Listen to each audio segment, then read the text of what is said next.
پۆدکاستی دیاریار لەگەڵ خانی.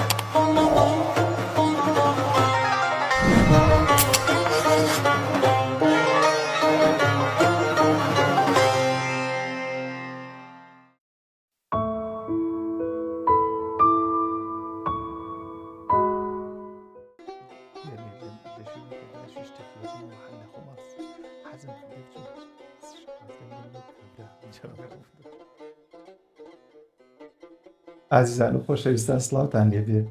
ماندوو نەبن ئەم کاتە و هەموو کاتێکتان شاد و بەختەوەر بێ. ئارەزوومە کە ئێستا تەماشای ئەم ئەڵقەیەی پۆدکاستەکەمانەکەن لە ئەو پەڕی باشیار بن. جارێکی تر هاتینەوە خزمەتتان لەگەڵ میوانە شیرینەکەمان. کای دوکتێریان بەخێر بێ، سەرچاو ماتی. سپاس دەکەم مامۆسەگیان، سڵاو و ڕێزم بۆ جەنابتم و بۆ میوان و بۆ هاوکارانی بەڕێز. زۆر سپاس دکتۆریان. لە ئەڵقەی ڕابردووە پێناساندنێکی زنجیرەکەمان کرد و وامان ڕاگەیان کە هەر جارە و تێک قسەیەک کردارێکی ئەو یارە کە زنجیرەکەمان لە ژێر ناونیشانی دیاریار لەگەڵ خانیە بێ بیکەینە هەیوێنی بابەتەکەمان. بۆ ئەم جارەیان ئەوەی کە من پێم باشە و لەناو ئەوانەی کە وتە و قسەن هەڵمان بژاردووە، قسەکردنە لەسەر بابەتێک کە ڕەنگە شیکردنەوەی باش هەڵک بگرێ و بیکەینە دیاری ئەم ئەڵقەیەش ئێمە بۆ هاوڕێیانی ئازیز و خۆشەویست. ئەویش قسەیە لەسەر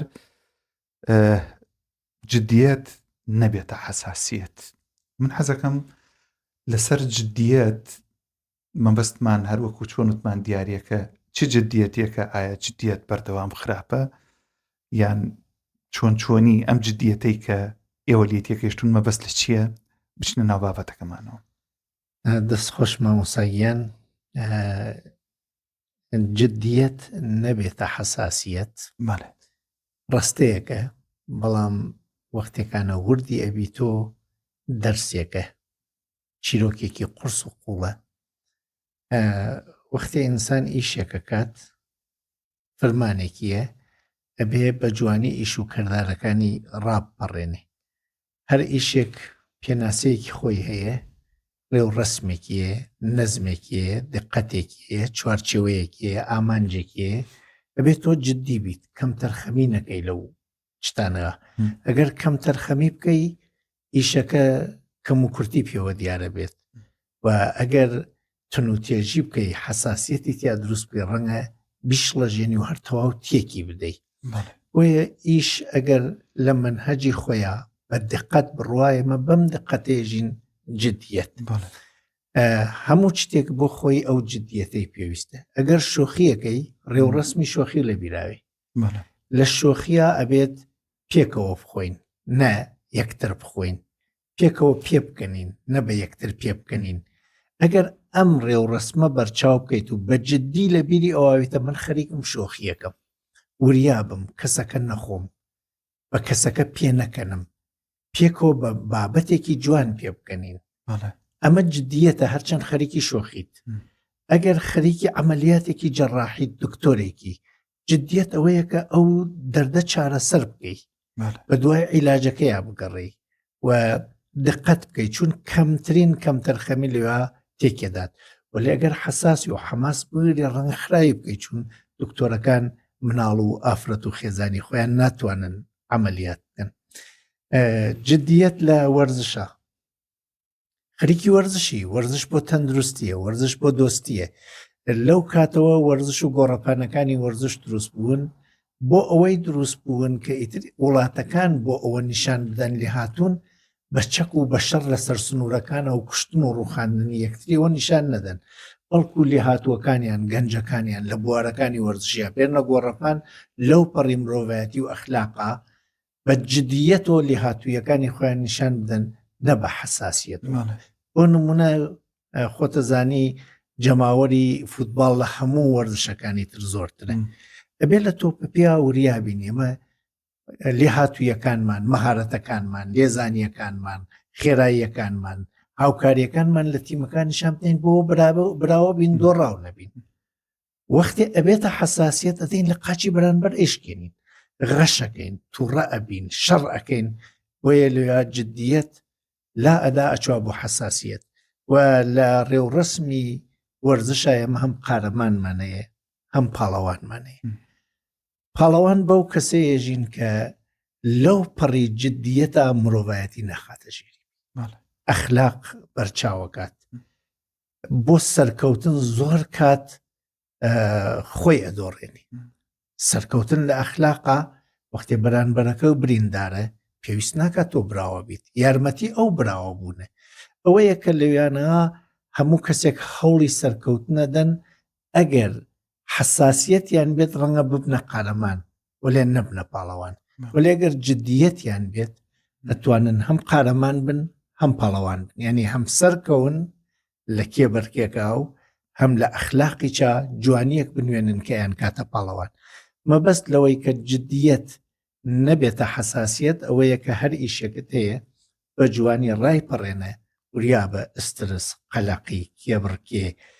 نازانم لوت بەرزی خۆ بە زلزانی خۆپەسەندی یا کەم و کوڕی بەرانبەر ناتەوانی ئەو دێرهاتنی ماندوو بوونی شەکەت بوونی کارێ نەکات تۆ بە حساسیت هەمووی شتەکە تێک بدەی بەرانبەرەکە و بڕوخێنی چون وەکو تۆ جددی نیە یا وەکو تۆ لێ نازان. دەمت خۆش بە دکتۆرگیان بۆ یعنی هەمیشە جددیت کارێکی باشە یان ئەکرێ مەسەڵەن ئێستا ئەوەی کە تۆ فەرمووت لە ناو دووگۆڵیەک هایی بینین کاتێک دوو تیم لە کۆتایی یاریەکانیشە لە سەررجامەکە یاریەکە دیاریزانێک کە ئەکەوێ ئەوی تر ئاسانە بتوانێت گۆڵ بکە بەڵام گۆڵەکە ناکە خۆ ئەگەر جددی بێ و بێوێ یاساکان جێبەجێ بکە و قسەی مدەربەکە ڕاهێنەرەکە نشکێنێ بێ گۆڵ بکات چکە ئەمان هەموو هەوڵ و تێکۆشانێکیان بۆ ئەوەیە یعنی ڕێوڕسمی جددیەت لە چۆنی بتوانین ئەخلاق ڕعایەتکەین لەو حاڵەتە. بڵێ عەرزم کردی جددیەت ینی تۆ ئەو ئیشەکە قەرارە بیکەی ڕێوڕسمێکیە نەزمێکیە چوارچێوەیەکیە ئامانجێکیە پلانێکیە وریابی ئەو چوارچێوە ئامانج و پلانە قوربانی نەکەی لە ناوی نەبەی ئیحمالی تیانەکەی کەمتر خەمیتیانەکەی ئەگەر ئەمەت کرد ێژن پێی جددیەتی ئەرێنی. ئەگەر لەم ڕێگا کۆسپێک هاتە بەرەوە کەسی جددی تێگات ئایا ئەم گرنگە یا ئەو و ئەگەر جددی بێت گرنگی بە گرنگترەکەدا وەختێکانە لەو تۆپە پیا ئەڕوانی بەرانبەرەکە کەوتووە و بریندار بوو و گۆڵەکەش خاڵیە ئالەوێ ئینسانی ئەخلاقی کە خەریکی جددیەتی ئەرێنی ێژە گۆڵکردن گرنگە یا براوەبوون لە ئەخلاقا یا مرۆڤایەتی ئالەوێ بە جددیەت کە ڕەنگە ئیشەکەی بوەستێنێت لەبەر چتی گرنگتر ئەولەوێتی بانتر جددیەتەکەی نابێتە حساسیت وەلێ ئەگەر لەوێ گۆڵەکەی بکە و گرنگی بە ئەم نەدا ڕەنگە براوە بێت وەلەکان ئێمەژین ئەو بۆ وای کرا هەمومان حساسەوین تووڕە ئەبین و وریابین وەکو شۆخی وتم وەکو دەرمان وەکو وەرزش وەکو هەمووی ئەمانە ڕێوڕسمی ئیشەکان دیارن هەرچیە دقەت بێ لە ڕێوڕسمەکە مێژن پێ جددیەت وریابی تێکی نەدەی و لە هەر کوێ ئیحمالکاری کرد یا ئیشەکە خراوە یا خاوەنیش یا چواردەورەکە حساسە بن و ئەو حساسیەتە لە لای ئەوانە ڕووەکاتۆ خۆ حساسیەتی ئەوان وەختە ڕووی کردە خۆ خۆی چه حساسەوی وەختی لێت تووڕا بن چون ئیشەکە جوان نەکردێ مامۆستایەک تەلەبەکەی نێخوێندێ دکتۆرێک چارەسەری نەخۆشەکە بۆی گرنگ نییە فیتەرێک تای سیارەکەی باش نەوەستێ هێژن لە قەدی ماوتیان هێژن وەختێکانە ناڵوەنێک ناڵێک باش ناکوتێت بە پێی ئەسپێکە ناڵێکەکەوێ و ناڵەکەوێتە هۆکار ئەسپێککەوێ و ئەسپەکەوێتە هۆکار سوارێک بکەوێ و سوارەکەوێتە هۆکار عەلەمێک بکەوێ و عەلەمەکەوێتە هۆکار وڵاتێک بکەوێ. ئەمە لە کوێ و لە نەبوونی جددیەتی ئەو کەساوە ئیشەکەیە کرد ئیژەکەی مەزبوط نەکرد و ئەگەر جددی بێتە بێ وریابێ بزمارەکە نەکوتێ بە قاچی ئەسپەکە برینداری چی بکە ئەوی چه هەر جددیەتیەوێت وەکەنە وریابین جددیەتەکان پێویستن ولی ئەگەر جددیەتەکە ئەو نە ڕقیتیا و ئەو نە ڕۆبۆتیک عملکردنی تیا و ئەخلاق بەرچاو نەکرد مرۆڤایەتی بەرچاو نەکرد هەست و حەماسی بەرانبەرەکە و بەرچاو نەکرد لەخۆوە جددیەتەکە ڕوا بەرەو حساسیت ئەگەر ئیجازە بدەی چیرۆکێکی بۆ ێژم وڵا پێخۆشحاڵم چونکە بەشێک لە هاوڕێیانی ئازیز و خۆشەویست لە چیرۆکەکانی تۆ ئەوەندە جوان وردایە ڕێژی ڕەنگە زووتر ماناکان بگاتە بۆیە من تکاکەم فەرمون. بنە ماڵەیەک بووکێک تێرن و کوڕ و کچەکە زۆر عاشقیەکن و ئەم عشق و خۆشەویستیە بووە هەوێنی خێزانێک کە تازە دروست بووە. تەبیعەتەن لە کوردەواریە یەکەم دیداری بووک بۆ ماڵی زاوا یا یەکەم کردداری زاوا بەرانبەر بە بووک بیرەوەریەکە هەر ئەمێنێت وەکو وتمان دیاری یار ئەوێتە دیارەک بۆ ژیان لە کوردەواریژن بە چەترسێنی لەو ڕۆژی یەکەمە ئیشێ پێ لە بیری ناچێت. بووکێک تێرنە ماڵێک و بووکەکەیش هەوڵ و هیممەتی خۆی هەمووی ئەخاتە کار خواردنێکی جوان دروست بکات کە خەس و خەزوران و دش و هەموو سەرسام بن بە لێهاتووی ئەم بووکە و بە عشقێکە بە خۆشەویستیەکە لە خۆیان جوڵاندیە کردێسە هەوێنی چێشتێک بیدا بە بنە ماڵەکە. چێشت دروستەکرێ و سفرە ئەڕازێتەوە و بووک وەکو فڕفڕەتێ و ئەچوا و گپی سوورە سووریە و دڵی خۆشەکە خەریکە خزمەتێک بە ماڵی باوکی شووەکەیەکە. خواردندانرێ و یەکەم نەفەر کە کەوچکەدا لە خواردن هاواری لێبەرێتەوە ئەمە خوێست لێنا ئەمە چییە خۆ جەرگمانە بڕێمان کوشیت. ئیتر بووک هەر ئەمە بیسێت خەمسار دەبێتەوە ڕەنگی زەر دەبێتەوە حساسیت دەست پێکات هەمووی ئەو جددیەتەی کە دوو ڕۆژە ئەی نوێنێ بۆ میوانیەکی جوان بە موشە ئەڕوخێت و هەناسە سەردێک ڕوویتێکە و حساسیەتێک زەوا لەو بەرەوە ئەترسێت وەڵامی بووک چۆن بێت دایک میسا چیەژێت ئەمە نەوێتە شەڕێک من ژیانێک بە ئەم هەموو عشق و خۆشەویستی پێکم ناوردە ئیمشەو تێکوچاو لە بین بچێت خەسووتێتە دەن ڕۆڵە یەکێ لێوانی ئەوانەی نەپاڵی خۆمان و ئیسا دوارکایە بووکە گیان چێشتی لێنا لێوانی ئاویزی خۆی و بە پێکەنینەوە مێژێ دیارە هیچ دانەوتە شەریتیان نییە و گشتیان دەسەکەنە پێکەنین و سفرە بە کەنین و گاڵتە و سوعبەت و بووکیش پێ ئەکەنێ لە ناویانەتەواوە بێ و هەوڵی چەدات بووک نەڕوخێت ڕخنەکان ڕوخێنەر نەبن ڕوونەکەنە بووکەکە و ئاوایە ژێژێ ڕۆڵەگیان زیاتر لە خوێەکە ئەو خۆشەویستیە کردوتە چێشتەکە دیارە خوێ هەمومان لە دەستمان دەرەچێت ڕێکات کەمی تێکەین ڕێکات تێ ناکەین ڕێکات زۆری تێکەین وڵێ ئەم سفرە تۆ دوو ڕۆژە بۆی هەوڵە دەیت و ئەکۆشی ئەمە جددیەتی تۆ نیشانەدات ئەمە خۆشەویستی تۆ نیشانەدات بۆم خێزانە بۆ شتێکی یاساییە ئێمە گشتمان کردومانە و مەمنون و سپاسگوزاری زەحمەتەکانتی لەرا ئەم خاتونە بەڕێزە ئەزانێت جددیەت نەبێتە حساسیەت و ڕەنگە من نەزانین حساسیەت بۆینە ناوی جددیەتەکان ئیشە جددیەکانیش بخوێنین بۆ یەکانە لە کاتی قسەکردنا وریابین لەحن شێوەی دەربڕین ئەو خاتوناگەر بە ناوچاوێکی تاڵۆبی وتە برای ئیساودوشێ لێوانی ئاوی تەقا بخۆین بەخوا زەختمان دوو بەرابەرەکە و ئیساودوارکەم چێشت لێ بنا جەڵدەش لێمانەدا حساسیەتەکەی دروستە کرد شێوە دەربڕینەکان جددیەت نایڵێ بێتە حساسیەت ئەمسانێکە جددیە خەریکە ئیشەکات ڕۆڵگیان قەیناکە لەبیر و چووە ئێمەش بۆمان پێشاتێ گرنگ نییە ئیساودا وریاتر بە ئیساودوا من ژارمەتی دەکەم لە کاتی ئاشپەزیە ئاشی فرەکەیوانە و یا سوێرە یا بێخوێ ڕەنگە خەتای ئێمەوێ ئێمەش خەمان تێکردوێت و یەکانە لەحنی دەربڕینەکان هاودڵیکردنتێکی ئەو کەسە بە جددی ئیشەکەی کرد و ئیشەکەی ڕوخیاوێ بزانی ئەو هەموو خەون و خەیاڵ و خۆشیە لە دڵی ئەوەوە ئەو چێشتە بە جوانی بێتە سەر سفرەکە لە کونای چاوی کەسەکۆ بۆ بڕوانی ئەگەر لەبیر تێوتم یار لە کونای چاوی ئەمەوە ڕوانی ئەم بووکە چنێ دڵی پێەوە ئەم مەردمە بەخۆشی لەسەر ئەم سفراڵسن وەختیەوە خێتە بیر و حساسیەتەکانی پێکوژێنی تۆ ڕوونی و ڕووناکی ئامانجەکان ئامانجێم بووکە لە میێوانێ چیوە بۆچی ئەم هەموو خۆی ماندووکرن بۆچی ئەم هەموو خەڵق نێوتیەوە ئەچوە ئەم هەمووە سوورە سوورە لە گپیان نیشانەی چیە ئایا نیشانەی خۆشەویستی نیشانەی خۆشحاڵی نیشانەی بەختەوەری نیشانەی میێوانداری نییە وەختی ئەمانە بەرچاوەکەی نایەڵی ئەو غەڵەتە ڕووی داغایە حساسیەت دروست بکە و بەجێی سەرزەنش دەسەکەیتە تەشویقکرد ئەوەی کەوت خوێەکە کەمە عشقەکە زۆرە تۆ چێشتەکە پێ لێنا و بەم شێوە تۆ توانی نێڵی جدیت بەرە و حساسیت. دەسوودەمت خۆش بێخوا دکتۆریانی زۆر گرنگەوەی کە تۆ باست کرد هەست و حەز و ئارەزووی ئەو کەسە لە بەرچاو بکری چونکە ئینسانە توانێت بە وشە و کردار یعنی جدیەتەکە بەرێت بەرە و ئەوەی کە جەنابتان فەرمووتان ناومان لێنە حساسیت. دکتۆر کاتێک جدی ئەبێتە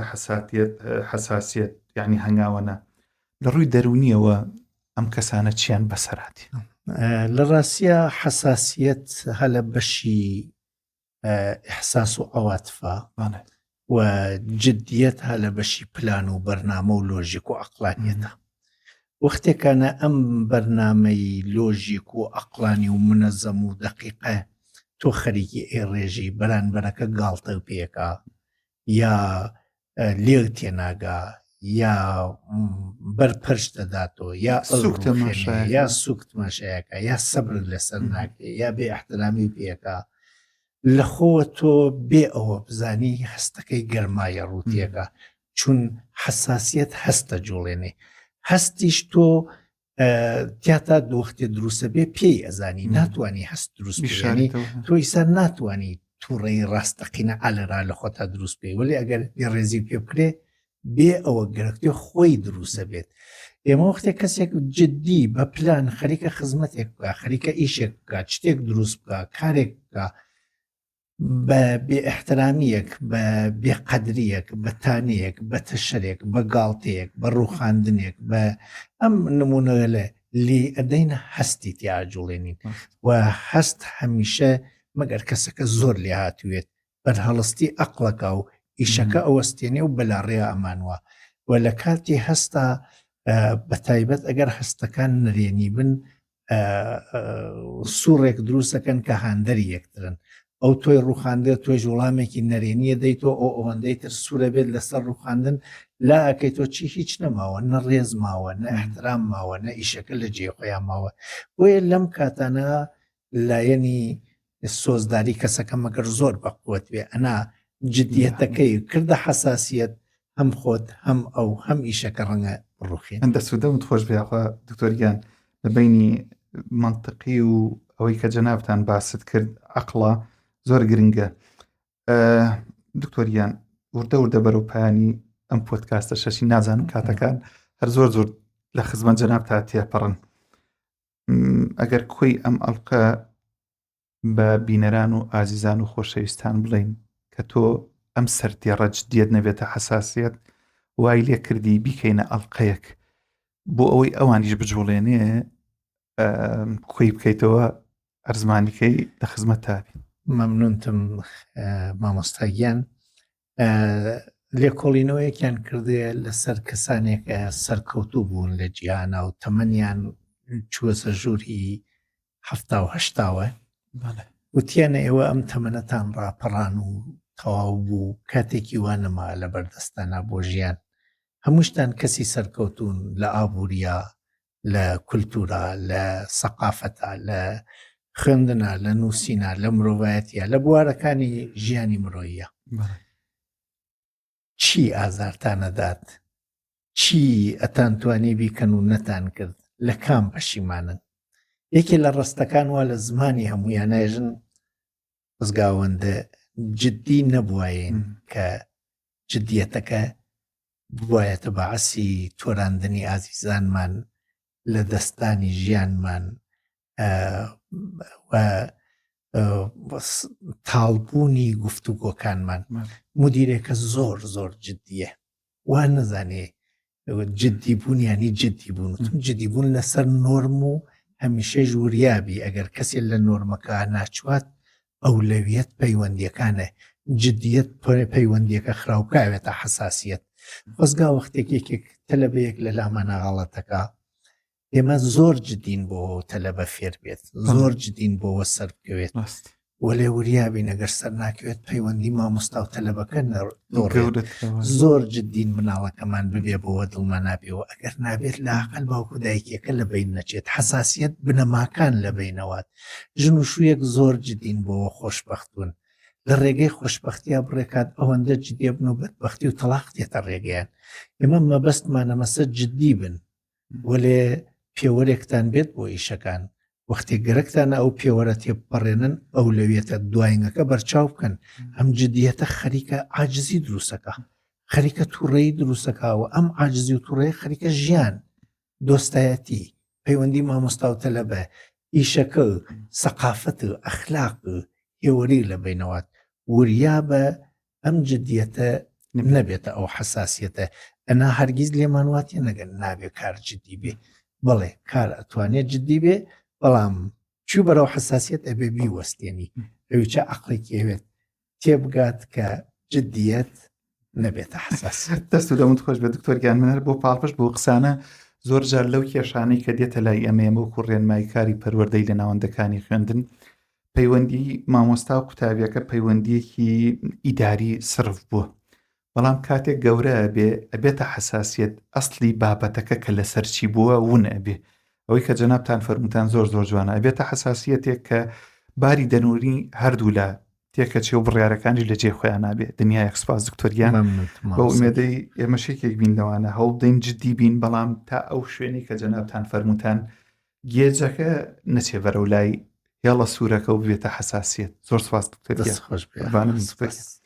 ئازیزان و خۆشەویستان زۆر زۆر سپاس بۆ ئێوەی ئازیز و خۆشەویستیش کە بە دیارمانەوە دانیشتن بۆ ئومێدەی هەر هەمومان جددی بین بەڵام ئەومان لە بەرچاو بێ پەیوەندیەکانمان گرنگترن نەچین بەرەو حساسیت ماڵتان ئاوە